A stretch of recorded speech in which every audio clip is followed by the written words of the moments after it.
If you break your finishing processes down to their basic steps, it really does help to make the whole process a lot easier. So this is about doing what I call the build coat. So the build coat goes on after I'm done with my sealing and finishing. I want to get between 8 and 13 thousandths, and I use these little pieces of tape here so that I can measure as I'm spraying and getting my build.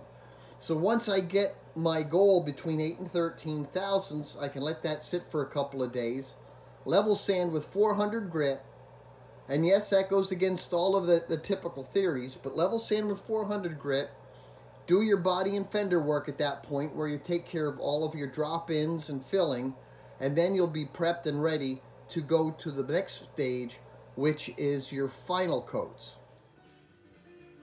Okay, I am using 320 grit. This is the sandpaper that I use.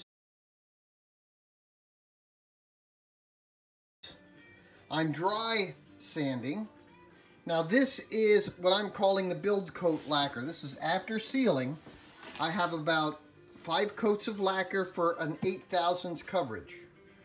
What I'm going to do here is just simply level sand, and you can see how I'm coming through, let's call it the orange peel. I like to call it the shine pits, whatever. So as I take this down, eventually I'm going to get this reasonably flat. And when I'm done getting it flat, then I'm going to go in and I'm going to put 3 more coats of finish that's mixed approximately 20% thinner to my lacquer. And I will get about another 3 coats on there. So you can see this is what it looks like before I get on it. That's what it looks like when I'm just about done sanding. This little bit here is not going to bother me too much because I know I'm going to put a couple more coats on there. I'm not worried about getting it perfectly flat. I want to get it reasonably flat. And when you get done with that, here is a guitar that I just did this morning. And what I'll do, you can see how this is actually starting to gloss up nicely. And I did a little bit of body and fender work. Right here I had a little fill I got to do. Here I have to do a fill. And when you're doing pearl will often sink. That is not out of the norm. So you can see how that's starting, and this is only after 1 coat. So you can see how we're flattening out, and now you can see where my pearl is. I have a heat lamp on here, so I'll turn that off. But you can see there's minor little sinks that I'm going to be addressing through the process.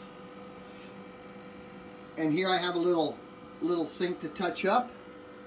Here I have a little bit of stuff to touch up. This is only the first coat. So I have 2 more coats to go, and these are going to be my finish coats. Now what I like to do in my spray booth, you can see I have a heat lamp up here, and I have that heat lamp going on here. It does 2 things. Okay, it does 2 things for me. Number 1, it helps the material to flow out quicker. It helps to cure out and get dried quicker. But you can see how this is now just 1 coat of finish on top of that flat sand process I just showed you. And I will show you that shortly once I get that done in order to get the leveling out. So it's a simple process using 320 grit dry paper. I think Martin has been doing it this way for a while. That is where I found out how to do it. And the key is getting that 8 to 13 build. And you can see how I take a piece of tape. This is my fingerboard extension. I can pull these and I can measure what my build is. So there you go.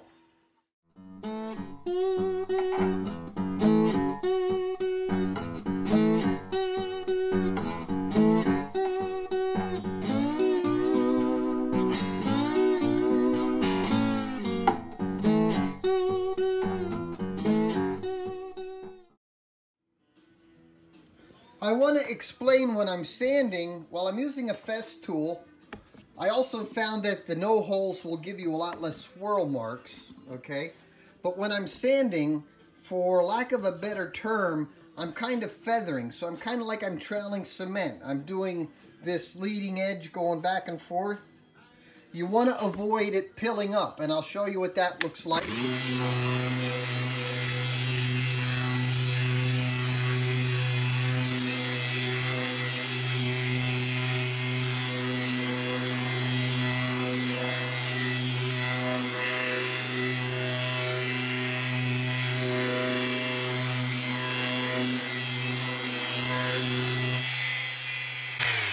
Now you can see the little swirl mark.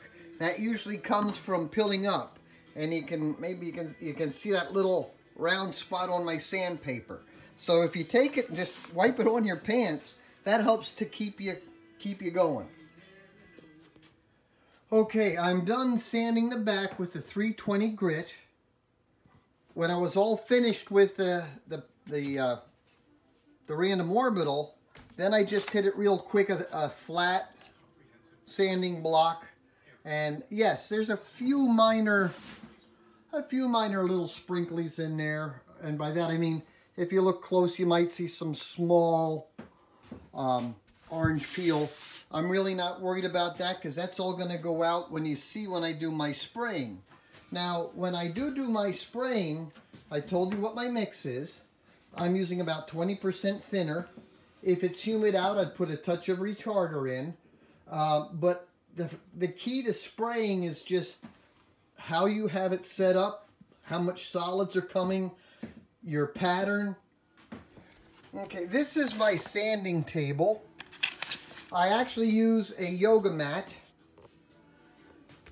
I can use this against the wall for padding, so I can push my guitar into that, and I can kind of like use my belly to push it against. So you can see that will hold it for me. When I'm doing sides, that is my attachment for my rotisserie. So when I'm doing sides, I can push that against the wall, and I don't have to worry about making any major boogers. So you can see this is coming down.